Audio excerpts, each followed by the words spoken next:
Поэзия в моей жизни занимает большое место, впрочем, как и вся литература, потому что по складу характера и ума я гуманитарий. В середине 90-х вел программу на интинском телевидении, поэтическую, авторскую. И с тех пор очень люблю поэтов Серебряного века, и в частности творчество Александра Блока, одно из стихотворений которого я сейчас прочитаю. Девушка пела в церковном хоре о всех усталых в чужом краю, о всех кораблях, ушедших в море, о всех, забывших радость свою.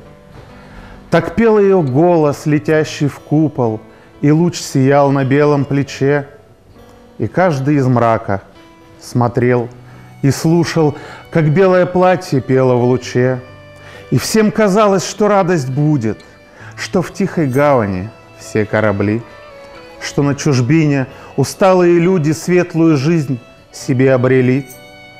И голос был сладок, и луч был тонок, и только высоко у царских врат, причастный к тайнам, плакал ребенок о том, что никто не вернется назад.